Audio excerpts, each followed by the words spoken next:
This weekend, Ryan is moshing with Canadians, Andy is gambling with Canadians, and we go for the big run.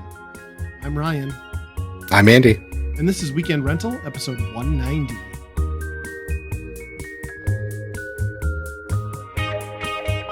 Well, everyone, welcome back to another episode. Andy, how you doing on this very inconsequential Tuesday in American history? Yeah, just another Tuesday night. Just another recording session. Like everybody says, it's podcast night. Yeah, I mean, I'm certainly not going to get done with this towards midnight and doom scroll until I either vomit or go to sleep. Mm-hmm. It'll be good. Yep. So I understand you're another year older since we had a podcast last. How was that? And happy birthday, by the way. Oh yeah, it's another one in the book, I guess. But inching closer to that big 4-0, huh? Right, and it really sucks to watch sports because that's really when I start feeling old, because they're always talking about like this old man who he's like 28. Yeah, it's like, oh, I don't know how they're still doing it at this age. It's like, yeah. Yeah, we're all one bad slip from dislocating our hips, I guess, or blowing a knee. Mm-hmm. That's true. Yeah. But yeah, so I made the really dumb decision on, all the options that I could do on my birthday, what to do. I said, let's go to the casino. I haven't done that in 5 years. More as a curiosity, because I wanted to see how, like, what COVID did, right? Yeah, to the casino. Yep. And yeah, so we went up there, and it's changed a lot, I would say. Just like everything else, it's more expensive. Sure.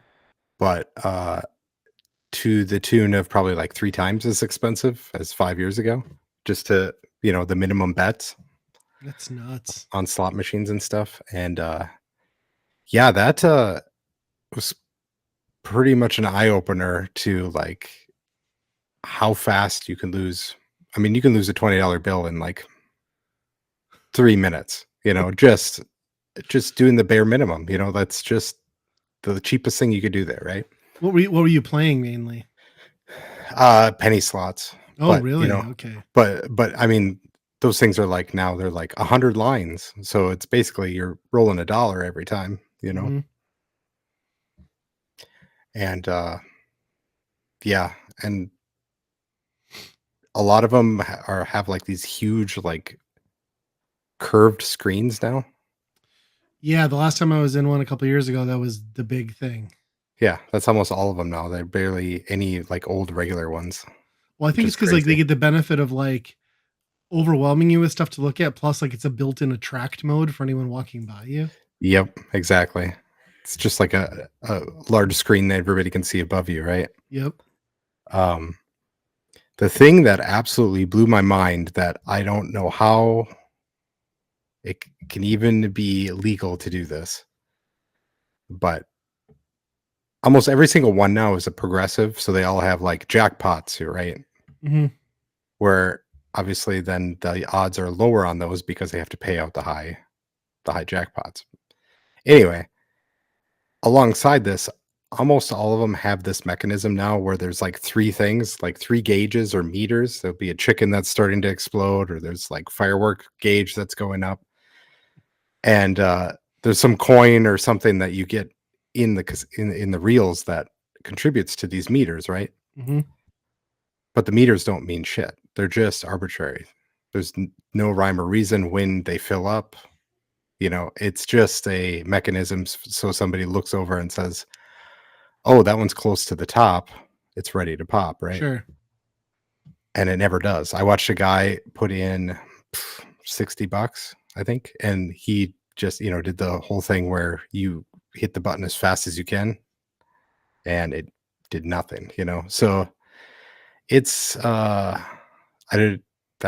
seems pretty bad, pretty predatory, I would say.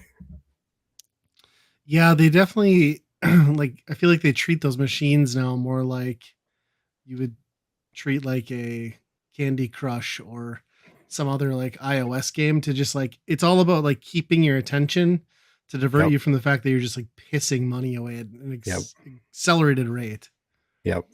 Yeah, that was my experience too when my wife and I went a couple of years ago, and we actually won like made $50 on like our 5 minute gambling spree because I was like, we're cashing out. Like we put $20 into this machine. There's no way we're gonna recoup it if we keep playing. So like we just happen to hit like you said, like one of the random like meter things went off and it did like a prize roulette thing and paid out for us. So Yep. but I mean I know that we got lucky as hell and that's why we left when we did. So Yeah.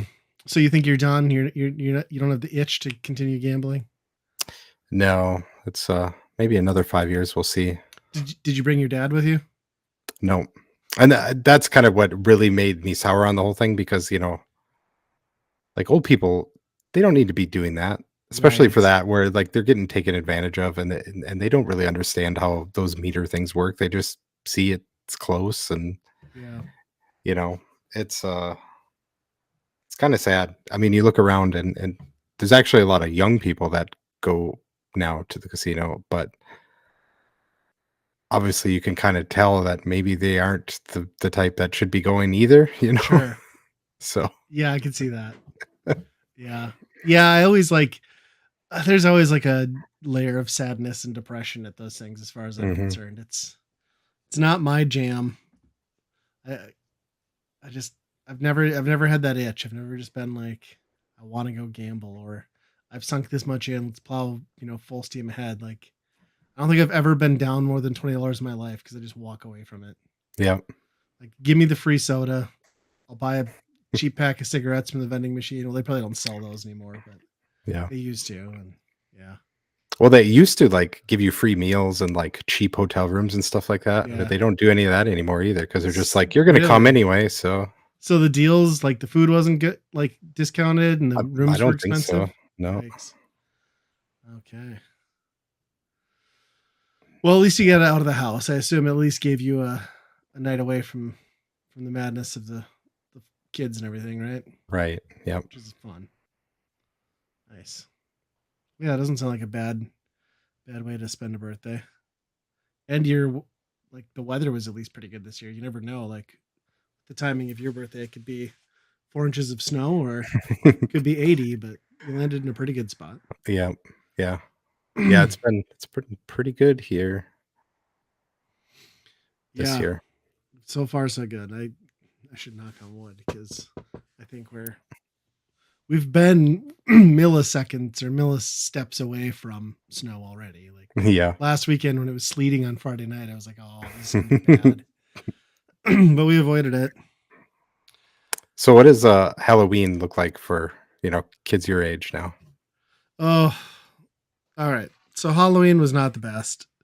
Well, my son's 10. He bought a Patrick costume and he had a friend who bought a SpongeBob costume. So they wanted to go trick or treat together. So we had to drop him off with his friend and he went with his friend's family. And then my nephew, who's like going to be 3, is the plan was all along to go up there and trick or treat with them, with my 2 kids. And my daughter, I felt so bad for her. She turned 13 just before, like, week or so before Halloween, and she's dressed up as a Care Bear, then taking this tiny little, cousin of hers around. And people are such fucking assholes. Like she hit like several houses in a row where, and it's not all her fault because she's almost 6 feet tall at her age. But you can tell by looking. I mean, for one, she's dressed up, and look at her face. You can tell she's a child. And like people just would not give her candy to the point where like by the end of the run, she just wouldn't even go up to houses anymore. And you could tell like she was just like super bummed on it. Like what, which I just don't understand. Like if someone Yeah. comes up to your house in a costume, even if they're an adult, like throw them a fucking Tootsie Roll. You know what I mean? Right. Right. They put the effort in. Yeah. I saw one kid who had to be, uh, junior or senior, I'd say. Yeah. And that's going to happen. Um, but he had I don't know if he had anything on, actually. He had a shirt for a vape place, which was Appropriate. yeah, and, I just heard the conversation up there where the lady behind in the house, she's like, "So what are you?" And he's like, and he's like, "Well, you gotta come up. I'm not gonna give you anything unless you come up with something." I'm a And I don't future know if he ever townie. It sounds based on his shirt. uh, Yeah, why do people have to be like that? Like, yeah. it's just a piece of candy. And Yep. to be honest, if a teenager's going up to your house and grabbing some candy on Halloween, there's a hell of a lot worse things they could be up to. So, Right. um, They're trying to hang on to their childhood. Like, give 100%. them that, right? Yeah, Yeah. and that's the part I think that frustrated me. Like, we all had fun, but I think, like, I just know that now my daughter's not going to do it next year because, Mhm. and that's bullshit. Not that anyone was like outright rude about it, but still, it was happening consistently, like Yeah. 40%. I'm guessing she pretty Jeez. much got to the point where she would only go up to houses where there was like a chair and a bucket of candy just sitting out there. She had to talk to Really? anybody she wouldn't talk to, Wow. Hmm. which I understand. She's like super introverted. Like, I mean, well, she's not introverted. She has a million friends and stuff, but she gets bummed out easily. Mhm. How about Halloween for you guys? Good, action packed. Yeah. Same stuff, Get the Yeah, kids dressed up, go around town. it's a lot of kids to keep eyes on. Yeah. We actually had, some of their friends along then too. So then we had at one point 7 kids, I think, around. With So just you two, or did the parents come? yeah, just us 2. Oh my Yeah. god, hell no. Yeah. That sounds terrible. Wow, good on you. What did you Yep. drive them around? Well, I suppose you can just pick people up and walk around. You're in a small town. So. Yeah. Yep. That's the one thing that sucks around here is like, you really have to go to certain neighborhoods and then be kind of careful. And even Yep. then, like a lot of people aren't doing it. Yep. But Yeah, there's still only like, a couple streets that are kind of the street that you do every year that everybody kind of knows. yeah, for sure. Yeah, it's fun to get kids out there doing that kind of stuff when kids these days don't really hang on to what I would consider kid traits very long. You know what I mean? I Yep. feel like by the time they're 8, it's like when we were 15. Right. They're over toys, they're over everything. So Yeah. once a year they can put on some stupid costumes and act like children at least. And get us delicious candy that we eat while they're not awake. Right. Yeah. I miss the days when my kids were like both tiny and like adorable, and everyone would give them like extra candy, and then my wife and I would just separate the candy into like chocolate and not chocolate, and then we would just like hide the chocolate away for us. Mhm. Yep. For the Yeah. kids' health, you don't want them to get diabetic. I mean, we had to eat the candy. Right. Exactly. Yeah. That's always interesting, like seeing like candy that you didn't have, and then also candy that has been around forever. Are Those, is it just me, or do those nasty like peanut butter wad taffy things finally die? I don't think I saw anyone hand those out this nope. year. Yeah, I don't think they're gone. But I've Yeah, I seen think them they're as gone. recent as like my kids being pre like middle, like not elementary school and stuff. Like that stuff is still around. My kids got candy cigarettes Oh, from very somebody. appropriate. I mean, it was candy sticks masquerading in a Wonder Woman box, but Oh, I know are you what sure it they was. weren't candy tampons? Oh gosh. That's funny that they'll repurpose that. I can't remember what candy store I went into recently, but they actually had a whole section of like the old school boxes like we used to get. Wow. Not the good. Do you remember the bubble gum ones? They were like the best No. because they had the bubble. It was like a bubble gum cigarette, but then they had like a paper wrapping around it, and there would be like a layer of like powder in there. I suppose from when they like pulled them from the mold, so you could like actually put it up to your lips, blow on it, and like poof out like a thing of I don't know what it was. The corn starch, I suppose, but they were the best. Like you get like one Wow. good puff. Yeah, gotta hook them young. Man, smoking's cool. It's just the best. Yeah, it blows my mind some of the stuff we had when we were kids. Pretty crazy. I don't remember all the wax lips too. Like people would hand those out. I'm like, what is this? This isn't a candy. Oh. Yeah, good stuff. No, I didn't have one piece of candy corn though. Didn't I like see candy it. corn. I do too. Yeah, it seems like candy corn has turned into a decoration now. No one Mm. eats it. You just put it in like containers and or have it on your table. Yeah. Kind of bummed. I don't think we have any in the house even. Usually I'm the guy who like cleaning it up after the holiday season. Hmm. We do have some caramel apple suckers left though, so I've been working on those slowly. Those are excellent as always. Yes. Yeah. Hmm. Well, I'm trying to think what else has happened since. So I'll touch on this one quick because it kind of ties into the Halloween thing, and it ties into our upcoming episode. Actually, will have been out by the time this comes out of our Patreon exclusive podcasts where we talk about movies called David Crane's Amazing Movie Time. Check out Geek Aid Patreon if you want to listen to that. But we watched 30 Days of Night.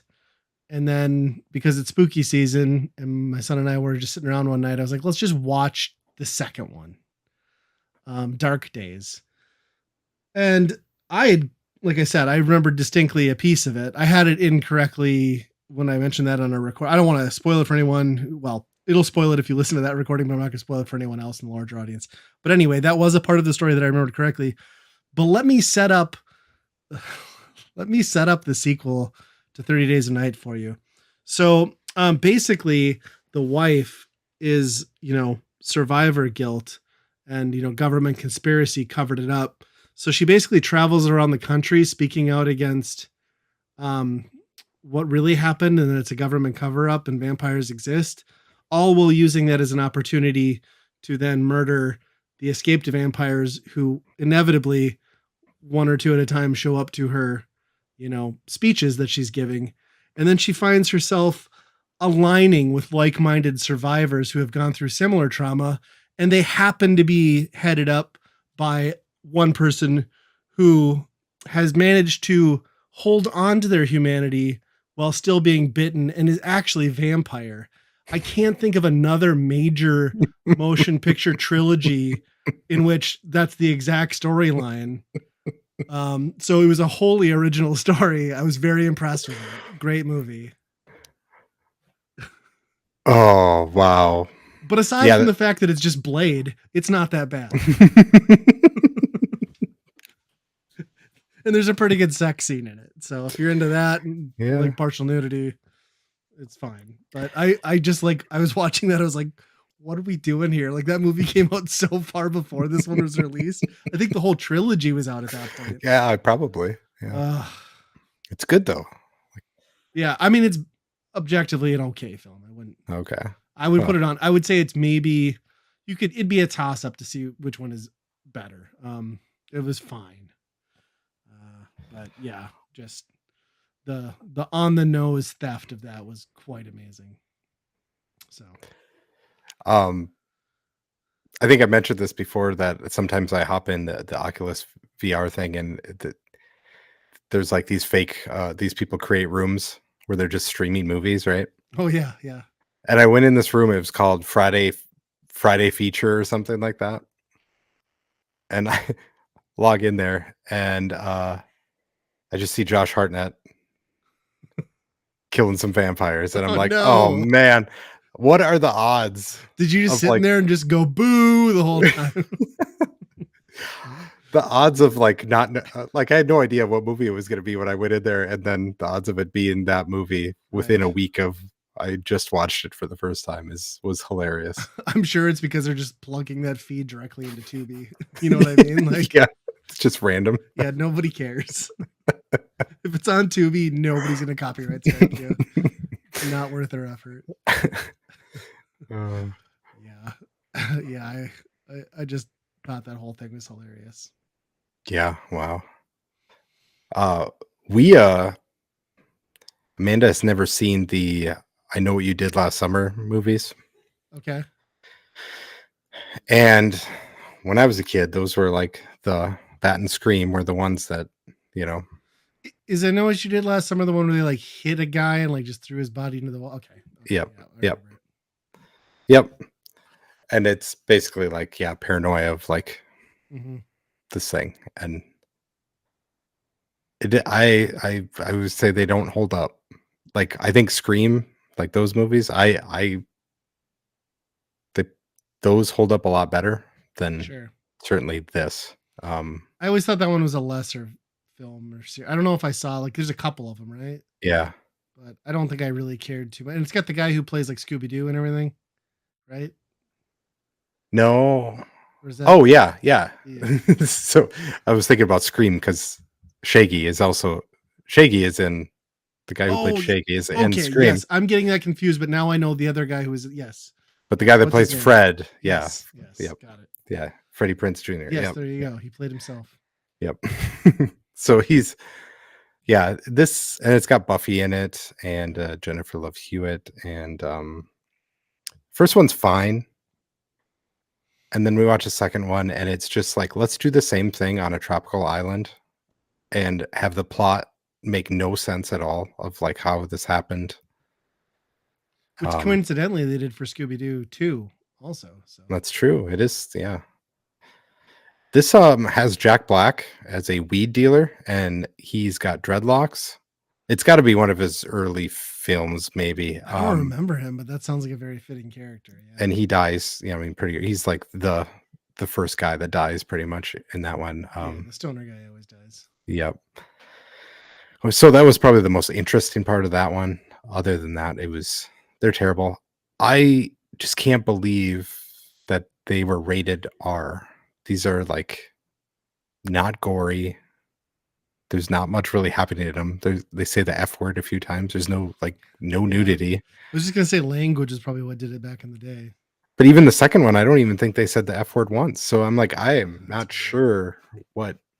I mean, I've seen Supernatural episodes that were Sure. Yeah. more, yeah. So have they really not rebooted? I Know What You Did Last Summer at all? I so I think this started because Amanda said that they're making a TV show about it or something Okay, like that that. that tracks. Yeah. Yeah. If Which, Scream came back, then yeah, that makes perfect sense.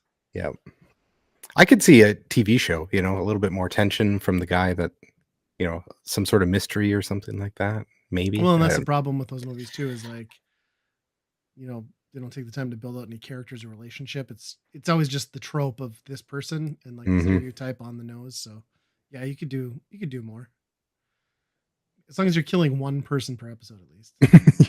Keep it interesting. Yep. Yeah. Well, I kind of forgot about those films, but yeah, those were huge. That whole horror slash coming of age high school thing was quite the genre. Yep. The second one is funny because there's Brandy is in it. Do you remember Brandy? The singer, Yeah, yes. she is in this. And there is none of her songs, or she doesn't sing, she doesn't do any of that. Okay. Meanwhile, Jennifer Love Hewitt is prominently on the soundtrack, singing Oh yeah, songs I forgot while she had an she's album. yes. Uh, Wild. I don't remember her being in that. That's funny. Interesting. yeah. Well, I'll avoid them then if they haven't held up. Well, if we're talking about stuff we're watching too, I also caught. Have you watched that Casa Bonita Mia Moore thing that is on Paramount? Is this the restaurant that the Yeah, South Park Trey. guy's on? Yeah, Trey Parker and Matt Stone bought like this Casa Bonita, which is like this famous, really old relic in the Denver area. That's like basically they bought like somebody bought a discontinued like shopping center and then renovated it into like a Mexican restaurant slash amusement park. And it's this whole documentary about these guys buying it because they just were obsessed with it. And well, it's in some episodes of South Park too. But apparently, like it was their favorite restaurant as children growing up in Denver, and it's just this amazing documentary of them buying this thing and realizing that they're like immediately fucked because they buy it for like I don't know how much, like $10 million. They set like a $5 million renovation budget, and then like throughout the whole thing, it just keeps getting worse and worse and worse. And by the end of it, they're like $40 million in the hole for this thing. And then the best part is like uh you can tell at the end they're like really having fun with it, and then like the realization that as much as they love it, they cannot be there at all because all it is instead of people like enjoying the restaurant and the attractions, they're just like, "Oh, you're the South Park guys," and like taking Mm. pictures with them. He's like, "So now I just have to like hand over my baby." But Oh, it looked really fun. They did a bunch of like they updated a bunch of the interiors, like the animatronics and stuff, and like did their own, South Parky voices and like skits and things, and just like they would just make weird shit that you perfectly like it perfectly encapsulates their humor. Like they're like 11th hour, like they're bringing in like stage actors and like telling, giving the creative team like, well, here's our vision. Like we're a restaurant still set in time, like like this era of like 1970s Americana. And then like he'll get like a weird idea. Like they had a coin booth thing where you put a coin in and the guy reads your fortune. He's like, but what if this old timey like 1890s guy had like a Back to the Future shirt or like something weird. He's like, so they pull everybody back together and like, okay, the vision for the restaurant is we're an 1890s restaurant pretending to be a 1970s restaurant, and they're like, and all these character actors are just like, what the fuck are you telling us? Like we have no idea what you want. Uh, it's pretty interesting though.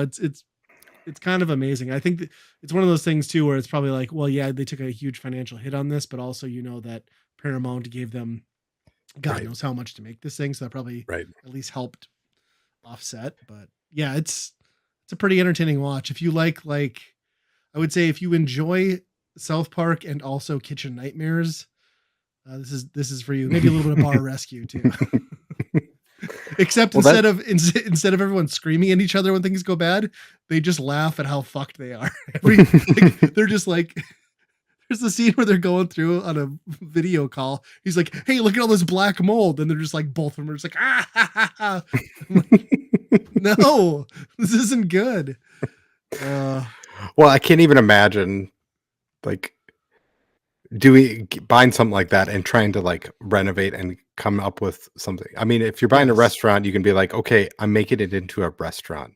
right. That place, there's no bounds or no No, and it real has a like heritage, so it's like you can't completely gut it because like yeah. everyone's tied to what they thought they knew, and yeah. I mean, it has an indoor cliff diving pool and stuff. Like, it's wild. Yeah. Uh, It's a good watch if you have a Paramount. I mean, it's not a necessary watch, but I enjoyed it quite a bit. And now I want to go to Casa Bonita next time I'm in Denver. So if only I'd have known, I would have gone. mm, Could have spent our anniversary there. yeah. You could have met them. They might have been there. Mm, maybe. Yeah. It's wild. It's wild that anything like that exists in the first place, and then that someone's willing to invest that to save it. Yeah. Hopefully they at least break even, maybe 20 years down the road. I want to see other people go that route though. Is like just start bolting shit onto a restaurant, you know? Well, with the amount of dead malls we have in this country, like Yeah. there's opportunity everywhere at this point. Yeah. Hmm. Yeah.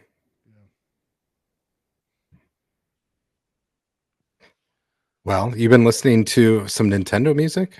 Because No, I haven't. I got it and I You went did, into it that's for a way while. more. That's more effort than I was willing to put into it. And So yeah, they're what is this? ripping off It's its own music Spotify. apps, right? Yeah. And you need now. Do you need Nintendo Switch Online, or do you need Nintendo Switch Online with expansion pass to access Mm, it? that's good. I don't know. Okay. I don't know which one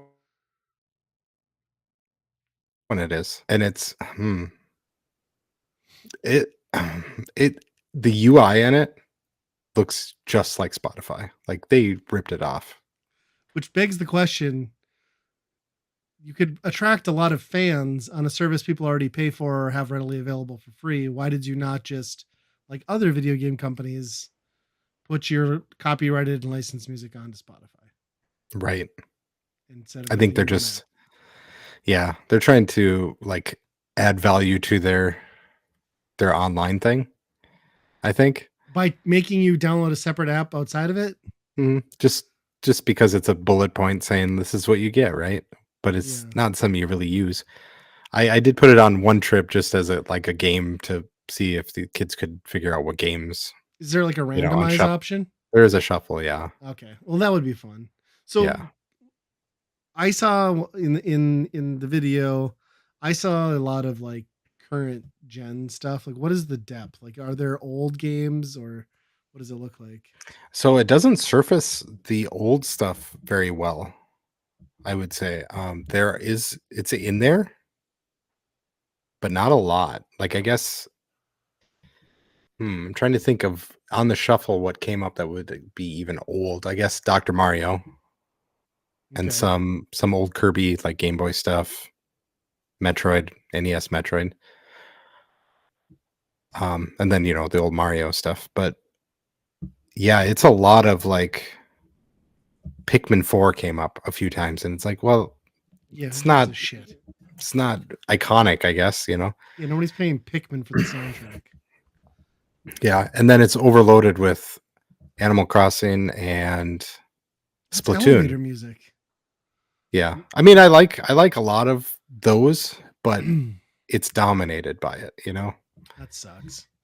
Well, so how do they organize it? Is it by game title or is it by series or is there no There's some by organization? series, there's, like, some that are just like, I play the Bowser soundtrack, it's just got characters, it's really weird. Um, but yeah, I just go to the top I was just going to the top thing and hitting random. I didn't dig too deep because the stuff that they surfaced above, it was like, yeah, newer stuff.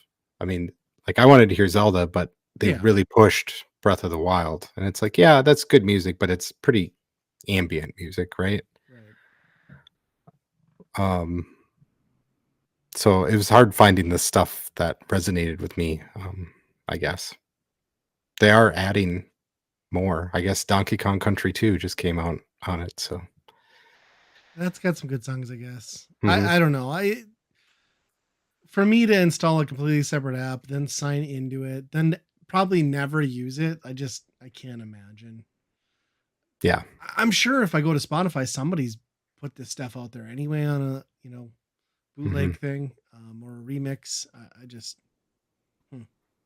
It's a novelty, that's for sure, but it, it seems like a very like Amazon Prime type bonus thing, right?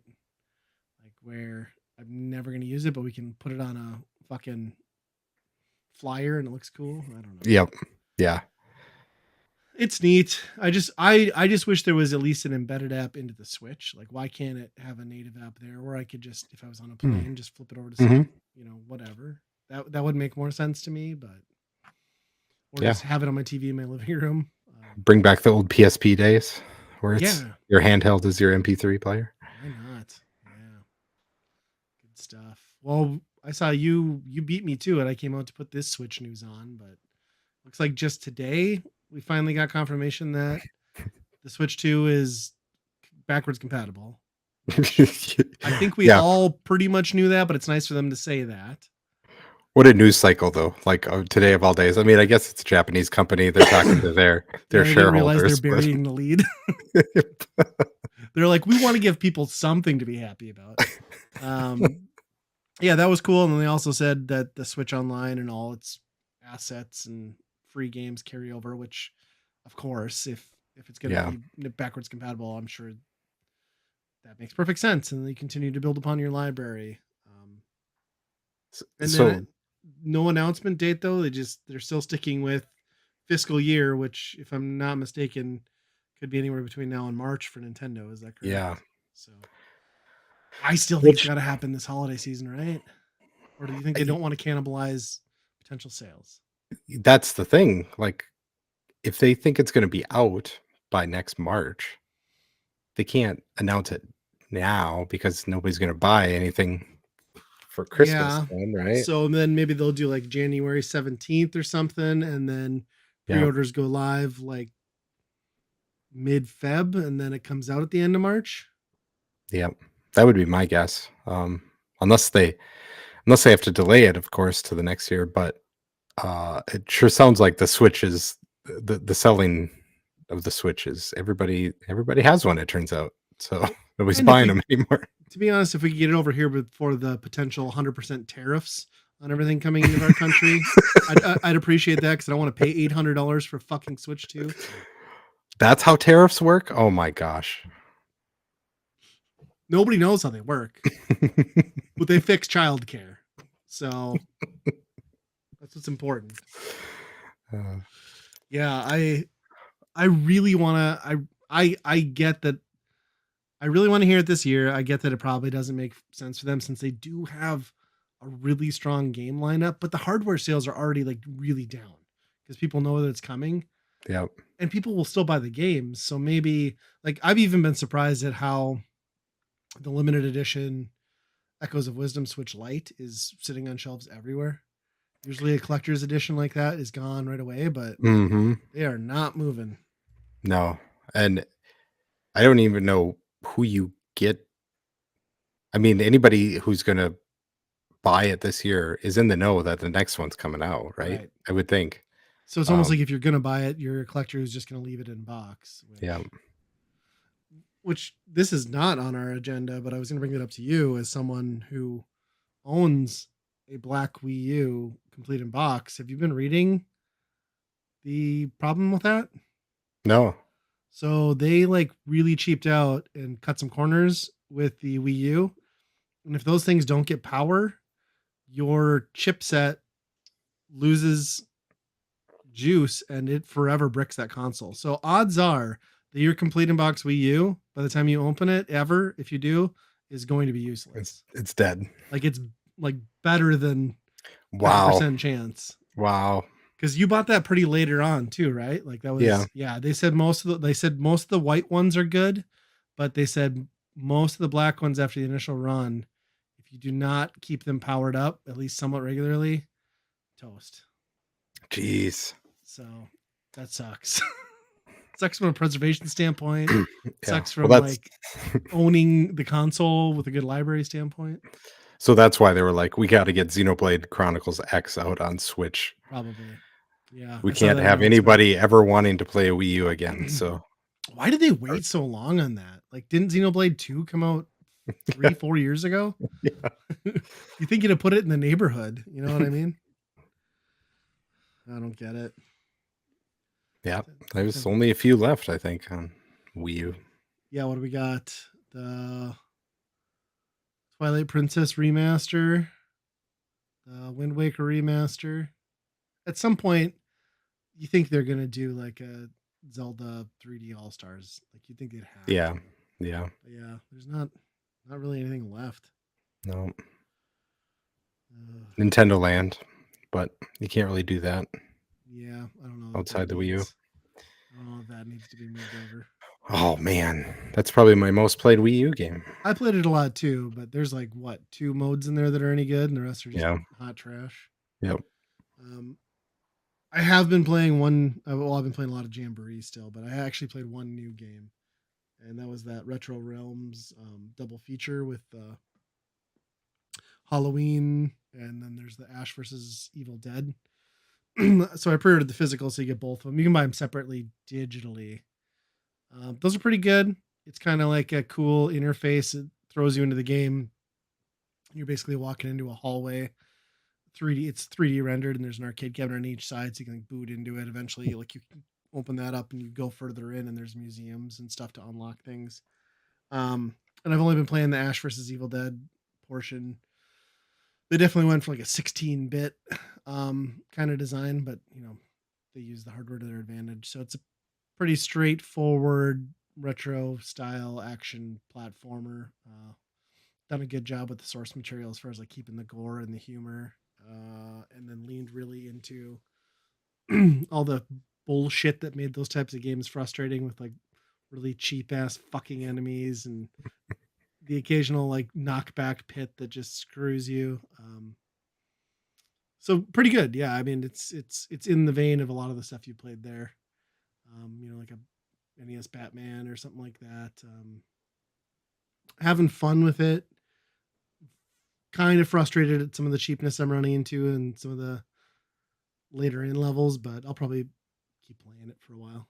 I don't So know that you would need both games because I gotta imagine, other than the palette swap, it's not going to change the gameplay too much. yeah. Do you think that so you think that's on purpose? Like they designed it to kind of emulate that? Like that cheapness?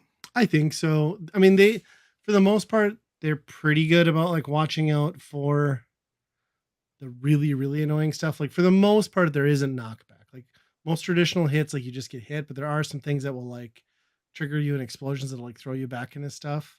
But yeah, I think they went for that old school like vibe and like controller break rage. I think that was intentional. Okay. And they ease you into it pretty well too, because the first couple levels are very straightforward. My biggest complaint is with the boss battles, at least some of the ones I've ran into so far. I think they really want you to like see the full dance. So they don't let you just cheese a boss. Like they'll give them a buff after you hit them, where they're invulnerable for a few seconds. Mm, Which I get. Like you get to see the set pieces play out, but like it turns what could have been a minute long fight into like a 5 minute back and forth. hmm So minor complaint, but good. I mean, I kind of wish it was just the Evil Dead instead of the Ash versus Evil Dead, like the Stars stuff. Not that I didn't like that series, I really did, but I, a more traditional, like I didn't need some of those characters from that show to come back, but it's fine. Huh, I yeah. haven't played with any other character though, just Ash. So Are they that show's not on anymore, right? right, they canceled it after season 4, so it got kind of like Okay. a. They knew they were getting canceled, so they kind of gave it an ending, which is kind of an ending you've seen in previous stuff too, if you've watched the movies. But He gets sucked into a portal. I'm not going to spoil it for anybody. But yeah, I think they're coming out with a new animated Evil Dead franchise, so I think that's happening soon. Okay. Huh. And that's why the game got a tie-in to that too. Obviously, it was perfect timing. It arrived right around the Halloween, so good for spooky season. I'm just such a huge fan of. Well, I like Halloween a lot too, so but I'm definitely a huge fan of Evil Dead, so I kind of had to grab it. Was it worth $50 for physical? I don't know, but I think it's 50 if you buy it digitally for both anyway. Okay. Well, that's not too bad then. Yeah, Hmm. yeah. That's all. I think that's all I played since last time. You playing anything new? Uh Not really. I do have one that I'll talk about my staff pick, but Okay. Well, we could move on to that. I think we're there. sh- sure. I Um think I played a little bit of this one that you're going to talk about. the I just want to say, we got accused of stealing this segment, right? Well, because we kind of did. Kind of did. Yeah. Our 3 podcasts. We're sorry. Yep. Yep. Um we're We feeling were it on the other end now. inspired. We were inspired by Yeah. them heavily. Yes. We're feeling it on the other end now. There's a podcast, Patrick Klepek, who used to work at Giant Bomb and Waypoint. He's done a whole bunch of stuff. He does they have Remap now, it's called, I think. Okay. And they put out a tweet saying, "Remember the days of when you went to a video store and there would be recommendations Hey, of things to pick." that sounds like the introductory trailer to our podcast when we first launched it. Right, exactly. Yeah, so they're doing staff picks on their podcast now. So R3, you kind of have like a tree going here on the birth of this podcast genre, I guess. You need to get a good lawyer, lock in the date when you first aired it, sue the living daylights out of all of us filthy Americans who are stealing movies. Interesting. I mean, it is a good idea. I Yeah. don't like that they're going for the weekend rental vibe though, because it's kind of the whole basis for our podcast name and the original premise of our show. And that's what we, well, I mean, we still have a weekend rental now, but when that was like a 40-minute segment and 3 games. Yeah. But So they and played Horizon Chase Turbo. that was before Greg went and made Yeah, his don't get me own. started with Greg. I'm still salty about that one. I can start on mine. Yeah, mine Horizon Chase Turbo. I Okay. was inspired by our what we played for our buy rent burn. Oh yeah, I could tell you. I see that. Um, Same type of genre, obviously, is this Horizon Chase. It's kind of like an outrun. style, behind the back scrolling game. But Did it open with Marilyn Manson's "The Beautiful People" as well, or no? no, it didn't. Oh, Um, darn. and boy, this game's smooth. Yeah, Like I've played a like little bit I of it. It's really good. I didn't think I would be that invested in it because it's an old, like, racing games have come a long way from that style of game. Yeah, But Outrun and Rad Racer haven't been like the thing for a while now. right. But somehow they got my attention on it, and I it they put a certain number of coins in the track that you're supposed to get on each lap. And Okay, I think that's the part that really engages me the most because it's like, oh, I missed that coin. I know now, next time you come to this part in the lap, be on this side of the track or something like that. So it's a lot of kind of extra memorization and like another layer of gameplay that you're thinking about while you're just kind of racing anyway. sure. Because it's kind of outside of that, it's kind of a mindless racer. Which, yeah, and that style of game I could see being nice too, because otherwise it's just like, okay, left, right, left, right. You know what I mean? Like, there's not a lot of depth in those graphics or the visual planes. So Yep. to Yep. give you something to focus, is there now? I can't remember. It's been so long since I've touched it, but like, are there cars on the track too to avoid that you're competing against? Yep. Okay, Yeah, you definitely have thought to so. go around them. And then you have the rocks and trees and Yeah, stuff and signs right next to the thing. I took a car that had really good handling, so basically went around every corner just fine. I'm guessing the farther you get into the game, the more braking and stuff you actually have to do. sure. But so far, I haven't hit too much of that, so it's kind of a just look out for the cars and you're good type of game. What were you playing it on? I think I got it free through Epic Epic. I at was one gonna say point. that's where I got it too. Yep. Yeah, it's a cool game. I just did like a couple minutes of it because I'd heard so much good stuff about it, and I just never went back. Yeah, I guess I But was surprised because I didn't think I would have been that engaged with a new version of that style of game. sure, Seems outdated, but yeah, that's a cool one. I mean, it's held in there for a long time. I think it did get a sequel too, didn't it, or at least an expansion? mhm. Yeah, it's nice to see like revivals like that done well in a genre that you wouldn't expect it to, you know, hit home in. Yep. So that's cool.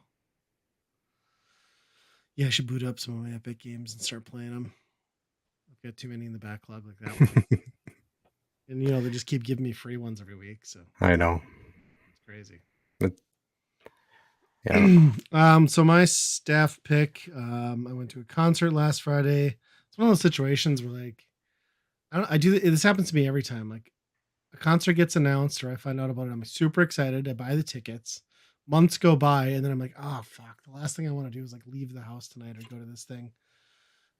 But this was also being held at Fargo Brewing, which is the Hmm. oldest brewery in Fargo that just announced they're shutting their doors for good here at the end of the month. So it's kind of a nice opportunity, which coincidentally, I think this venue hall that they ended up building during the pandemic is why they're going bankrupt. That's for Hmm. another story. But anyway, so I was like, well, I'll get to check out the brewery one last time. And I love this band. So we went to go see a band that really probably doesn't have any business playing in Fargo, but we went to see the Menzingers. And I find in general that the Menzingers fall into two categories of people. Either you've never heard of them or you fucking love them. And they're that type of band. There's no in between. Um, they classify themselves, everything you read says they're a pop punk band. And I guess they are, or a punk rock band. But that's not what you're thinking in your head. They started around 28 or 2008, 2010s, kind of when their first record started coming out. So they kind of caught that edge where like pop punk didn't exist, didn't have like a TRL, didn't have a format. The scene and like Warp Tour at that point had moved to like heavier bands, like post hardcore stuff. So they've really built up this pretty big fan base. Like they've got like 250,000 monthly Spotify listeners, all while never having like a major platform or like a radio hit and stuff. So like, and they're a great band. I love them, and they do a lot of. And if I was going to recommend anybody where to start, I would say they've got a lot of good albums. I think they got like 5 or 6. I would say After the Party is the one that kind of got me hooked, and that was like 2017 because it's all kind of about them kind of having a realization that everybody does at that age, where you're like getting well into your 30s and like you're looking back on like your younger years, and you're realizing like people are weird now and like it's not cool to like smoke a joint in the parking lot, or, so it's like all about what happens after the party, right? Like, okay, I'm an adult now and people expect me to do adulting things, but I still feel like I did 12, like the feeling that everybody has. So it's a very self-reflective album and a self-reflective band. And I would say a lot of their music's like that. So it really connects with you and resonates. And my God, I've been to a couple shows that absolutely floored me, but I think this is up there for top 1 or 2 bands I've ever seen live. I mean, that the venue is small. It's like maybe 400 or 500 capacity. It was sold out. Everyone was there and knew every song from every album. And the band came out, sounded amazing off the get-go, just killed it. Everyone was going nuts. Everyone's screaming along to every word. And it was just amazing energy. They just killed it. And the part that I love is like they walk out and it's like 4 dudes, like total not rock stars. Like they just like playing their music and they make good music and connecting with their fans. So they walk out. Nobody's got tattoos. They're all wearing like a plain fucking t-shirt, receding hairlines. It looks like anybody I would see dropping my kid off at like the school drop off lane, except they just came out and fucking crushed a show. And it was awesome. It was so good. Minus the Winnipeg chant, Canada, not cool. You don't come down to Fargo and come by the masses and start chanting Winnipeg in the crowd. That's not okay. Okay. We love you, Canada, but don't squash our hometown pride. I don't know how many people were there from Winnipeg, but when you can start a whole chant, like there had to be a lot. So I'm surprised they weren't all in the casino I was in. Yeah. Yeah. Even like the band was like, Fargo, you're going to let this happen? And they're like, it's that North Dakota nice. So I just think it's hilarious though, because they're like, we can't believe we showed up to the middle of freaking nowhere and this thing's like packed and you guys all know us, because they're kind of like a Philadelphia area. I think they're from Scranton band. And like, in fact, they even like have a great song that I love called The Midwest States, which is all about just like, let's get the fuck out of it. Like, let's go anywhere but the fucking Midwest states. Get the hell out of there. So it's hilarious that like they had this huge crowd right in the center of the country. But yeah, they're a great band. I recommend everybody listen to them. I would say start with After the Party, Okay. or anything, but they're very good. And one of those bands too, where it's like you listen to their records and you're like, well, this is a pretty good song, pretty chill. But then when you see them live, they're way more amped up and like the sound's a lot richer. Yeah, it's very good. I was really, really impressed. Of course, I did my usual old age thing now though, where it's just like, oh, they left the stage for the encore. Like I want to get out of here before the rush, so I never usually see like the 1 or 2 songs that I really love, but it was a good show. So, and people for the most part were pretty chill in a very small standing room only room. I hate going to those things where you get some assholes like going nuts. Although I did have one guy next to me who was just, and this, I don't know, it shouldn't bother me because it's a concert and I'm guilty of it too in my younger years, but I don't go to a concert to hear you scream out of tune every word to every fucking song. I'm not there to listen to you, drunk guy. Like, maybe just chill for a song or two. But minor complaint. I guess that's what you're supposed to do. Yeah, that sounds awesome. Huh. Yeah, it was really good. And then I felt bad because my wife and daughter had to leave for a trip to Minneapolis the next morning. So like I had my wife out at this concert until like 11 and then she had to get up at 4. So I think it was probably a pretty rough day. Yeah. Huh. Well, I'm definitely going to listen to that. Yeah. I think you'd like it. It's punk rocky, but it's a lot of folk and just like kind of classic rock inspiration. Yeah. My Spotify is almost dominated by stuff you've recommended on this podcast. So. I just have impeccable taste. What can I say? You're welcome. Yeah. Well, now you don't need Spotify anymore because you got the Nintendo Music app. So. Right. Complete. Yeah. I'm just going to cancel Spotify tomorrow. Yeah, you don't need it. Um, Fargo, like another venue gone though. Like what? Why can't they just Yeah. keep something Well, and it's tough that because brings like bands in? Fargo was missing Fargo like for a long time. Like we had a couple really good venues back before touring kind of all collapsed, and we would get a lot of like mid-sized like national touring acts, but we just didn't have a venue hardly at all. And I think that's what Fargo Brewing was hoping. Like we'll build this thing and like, and it wasn't a bad plan, except like notoriously venue halls don't make money. And it sucks because I'm sure that's what took them down. You know, that brewery's been around forever. I mean, I think it's a couple things. They like to stick to traditional lagers, right? You know, it's the traditional pilsners, and that's fallen out of favor with people, and people aren't drinking beer as much. And yeah, they tried to open that venue hall and start construction right as the pandemic hit. So Mm, you know it got delayed like 2 years. You know the costs mhm, went at least double, and then they filed for bankruptcy early in the year, and then said they were restructuring. But we all know how that goes, and it sucks. It sucks to lose a brewery that's been around a long time, and yeah, like you said, it sucks to lose another venue because right now, what the other one we have is maybe well, there's Dempsey's, which is a shithole bar that it's good to see shows in, but nobody of any size can really fit in there. And the other option is the one you and I went to, which is the Sanctuary, which is in that church and has the worst fucking acoustics you could ever mhm. ask for. So yeah, I don't know. It's a bummer. Yeah, there's just nothing that can get that mid-sized No. band. Well, and yeah, I guess we got like Bluestem, but it seems like increasingly over, I would say the at least 2 years prior to the pandemic too. Like it seemed like there used to be that Midwest and like Canada run that bands would do a lot, where it was like up through Minneapolis, Chicago, Minneapolis. They would swing through Fargo, head up into Winnipeg, and then they would, branch off back either into like the Toronto area. They would do their Canadian leg. But now it seems like the new route is come through, do Minneapolis, go south, you stop in Sioux Falls, and then they cut. So they Mhm. basically carve out a notch and alienate Montana and North Dakota for virtually every tour. It's pretty rare that they deviate from that anymore. Yeah. Yeah, I've kinda noticed that too, that Sioux Falls definitely gets a lot more shows than Fargo does, which Yeah. is, you know, for Such comparable terrible, size, right? such a crappy town too. Like, come on, what are you doing? Who wants to play a show in Sioux Falls? I don't even have a real sports team there. They cheer for a college in a different town altogether and think they're cool.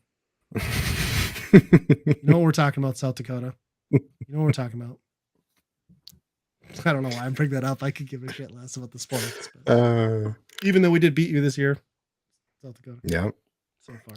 It's been heated rivalry lately. Mm-hmm. Well, like we rambled on for like another 5 minutes about something nobody's going to give a shit about unless they live here. So we're sorry to everyone who doesn't live in Win our a area. peg, win a peg.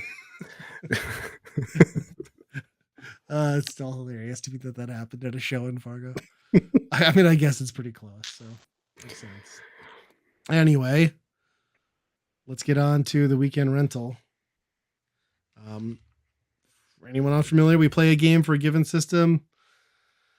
We'll give our opinion as to whether we would personally buy, rent, or burn that title. This time we are going with a Super Nintendo or Super Famicom game. I don't know why it's a two-letter name, but I can't remember it now. The Big Run. The Big Run is what we played.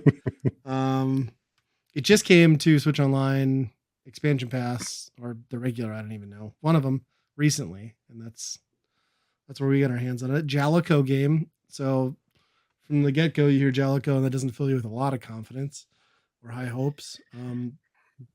But this thing is basically a pretty competent mashup between like um, Outrun and what's the other one? The Gear one, Top Top Gear. Gear, yeah. Those were like the two games that this blended pretty well. Yep. Definitely, like, trying to simulate a rally race. For sure. For sure. If rally races were exclusively on roads that had trees, buildings, and rocks strategically Mhm. placed in the center of them at all times, because that's how racing works. It does some awesome stuff with Mode 7, though. Mhm. It's got like some vertical Mode 7 for like jumps and stuff.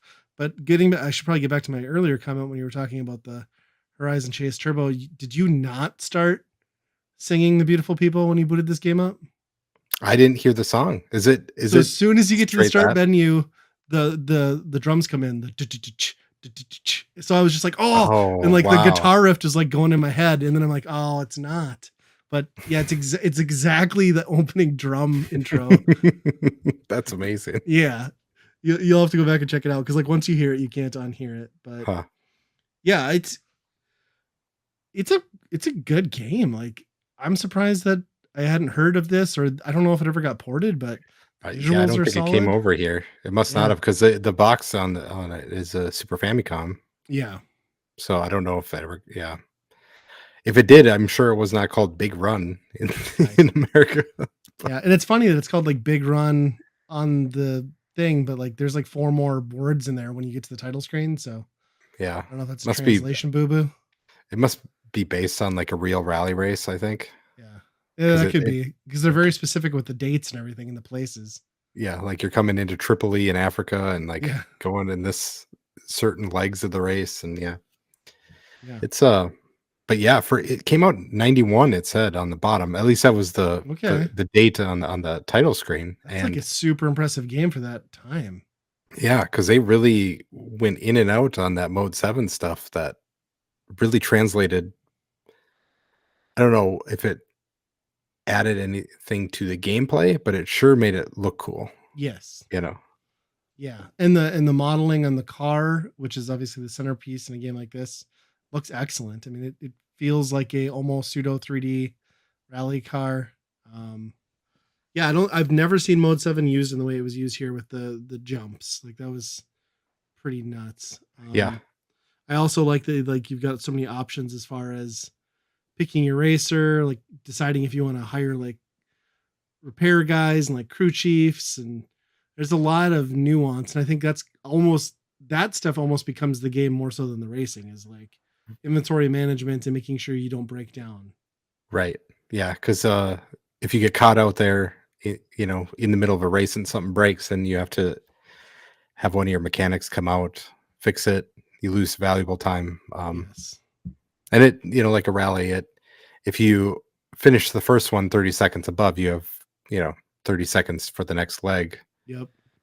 but eventually, every time I got to a point, that's what happened, something busted like crazy, and Hmm. I'm like, "Oh, these 3 things, I might as well just fix them now," and then it ended up they don't tell you how long it's gonna take, Right. which is a big bummer, because then you're just sitting like, "Oh, this is taking way longer than I thought it would," and then you hit the goal and it's game over, Yeah. but, I do think they're a little like off on how often an engine's gonna blow up in a race like this because I think I replaced 3 engines in like my first run and maybe get a better engine sponsor if that's what's happening. The brakes and the tires and everything else makes sense, but yeah, yeah, I really liked some of the different effects too. Like that first level is so uninspired. Like you get through it and you're like, I almost don't want to keep playing because I feel like I know what this is already.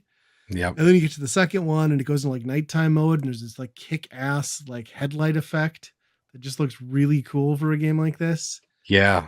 And then you get into later levels where you're going through like sandstorms and it's just like wide open chaos. It's Yeah, you're just going I mean, there is no road, you're just g yeah, looking at the top the of, arrows. like, the arrows of where you're supposed to be going. Yeah. That's that was really cool, and then you end up, getting through the sandstorm back on the road, and Yep. yeah, they had so many cool ideas in this game.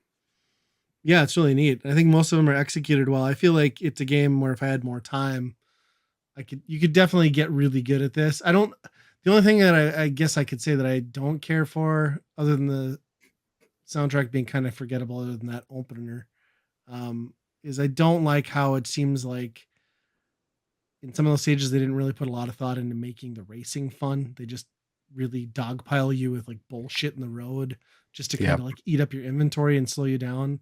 That kind of sucks. And also the like if you're gonna do a game like this, give people the option of automatic or manual. Don't do this like weird high low gear thing. Um, it was an unnecessary thing, I think. And Yeah.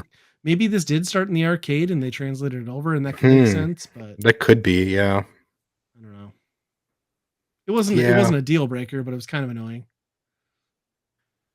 Yeah. And yeah, the guys that were in your way Oh yeah. were pretty tough to get. I will say the frame rate is pretty bad. It is not it's pretty jarring. Like the things jump quite a bit where in this type of game you really want things to look smooth. Hmm. So when you're seeing rocks that are like you basically see them 3 times, it's like far, middle, and then close. It's like Yeah. really tough to like there's no like smoothness between how it's coming at you. That part was probably the roughest for me because it kind of hurt my eyes a little bit where you're just like you see the road and that's smooth because it's just one solid thing, but the things around you that are just like kind of choppy Yeah. going by you, it was like, "Ooh, this feels a little weird." Well, in the hitbox, like you never like it seems like you could do the same thing twice, and one time you'd clip through it, and the next time it was like full stop. Mhm. Especially going around to other cars. Yeah. Like sometimes it was like I should have hit that thing, but I didn't. But then the next time it was like I was way over here. I think the best is like when you're trying to take another car, and then like as you're like right on them, they like smash into a boulder and like flip off the screen. Like that's pretty. I mean, it's like 2 frames of animation, but it's still very satisfying. Just Yep. like leaving a wreckage behind you. Yeah, that's I'm surprised it didn't come out over here, but Yeah, especially because there wasn't a lot of that. I mean, I think Top Gear would have been around there too, but this mhm, kicks the shit out of that, to be I think honest. so. Yeah. And actually, even the Mode 7 stuff it does is, I mean, again, all comparable to like the Outrun sort of stuff, but like it really pushes what was happening as far as what we got in the US at the time. I mean, F Zero would have been the only other thing. I guess Mario Kart to some extent, but Yeah, but those are all flat. Like this, yeah, for somebody who is not like trying to describe this, it actually like gives you perspective of going down a hill or up a hill. mhm. Sometimes at the expense of not being able to see. I would say pretty much exclusively at the expense of not, yeah, like Yeah, you there's can't. no no way to adjust course. You're going in the air.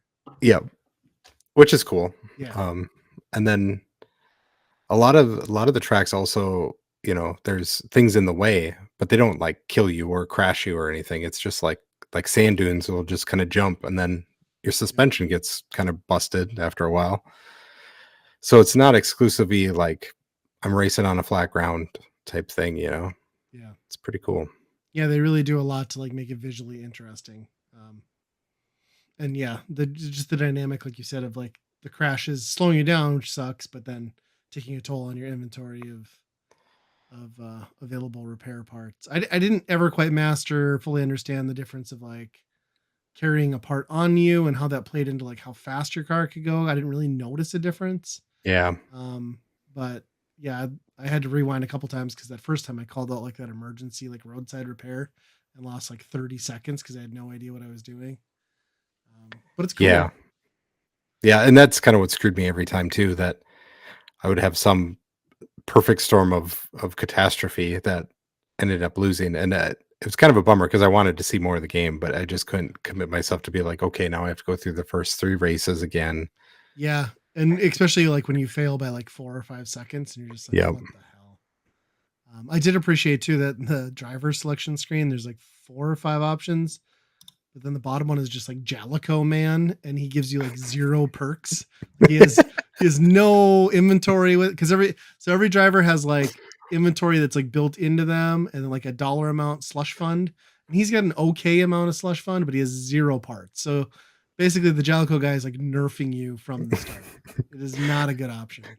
And all the other guys were like, they were like a knockoff of another brand or something like that.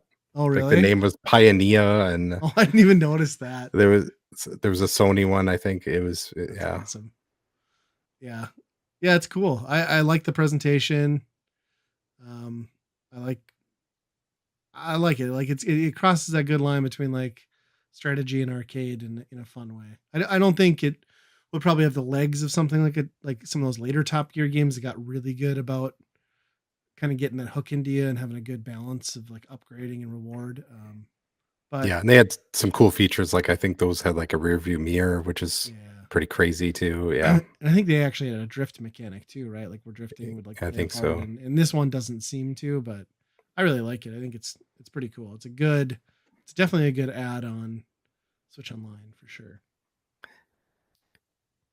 I'm gonna go so far as say it's the best Jellico game I maybe ever played. Oh, it's up there because I can't think of a lot of Jellicle games that I love. Yep. I think a lot of them that I own. Yep. Well, with that, I guess where do you put it on the buy rent burn scale then? I think this is a buy. I mean, it's not Yeah. gonna be like a masterpiece. It's not gonna be like, oh my gosh, the Super Nintendo game is amazing. But for that genre of that game, that outrun game, it really pushes the envelope and like visuals and like kind of actually make it seem like you're really in a rally race, Yeah. right? Yeah. For how gimmicky some of the stuff maybe is, it really pulls it off. So yeah, I'm gonna buy it. Yeah. I think I'm inclined to agree. This type of game to me is the type of game that I rented a lot though too on the Super Nintendo. Mhm. But being like I was a big Top Gear guy and a Nigel Mansell's, this is definitely the type of game that I would have had in my collection and would have gone back to time and time again. So yeah, I kind of surprised we didn't get this over here. I would buy it. This feels like one of those games too that's probably like 50 cents for the Super Famicom if you were to get it physical. Yeah, yeah. They should have brought it over and put like Burt Reynolds and Dom DeLuise in a van or something like that. That would That would actually have be pretty been. sweet. Yeah, I mean, it would have been a very adaptable engine. Like if they even did some like palette swaps and like character swaps. But rally car racing, I mean, maybe that was the kicker, right? Is like rally car racing has never really taken off over here like it has in Europe, and so maybe that's what kept it away. But yeah, with a Burt Reynolds tie-in, Cannonball Run could have been Dukes of Hazzard, to be honest. Yeah, that's true. Yeah, Now I have to look if there ever was a Cannonball Run video game. seems like it should have been. Although those are old, right? Like are those late 70s, Yeah, probably. very early 80s for sure. Yep. Yeah, crazy. Well, I guess we made it through another one. Hopefully, We we did the make big it to the run. next one. Yep. If this might be an audio log in some post apocalyptic like video game setting at some point. Yeah. But yeah. Hey, we're on Twitter. I mean, I think that'll exist for another few hours maybe Yeah, before that turns into I who will say knows. I'm leaning very heavily into getting us onto Blue Sky and just kind Yeah. of walking away from whatever that is. So that's probably coming, people. Yeah. And if you want to reach us, we're at weekendrentalpodcast@gmail.com. We also have a movie podcast, like we were talking about, where we watch some pretty good movies, sometimes cult classics, sometimes, you know, Whatever that is. vampires. Yeah. Yeah, vampires in Alaska. So check that out on the Geekade Patreon. You'll get access to that. But until next time, I'm going to be optimistic. Next time, be kind, rewind.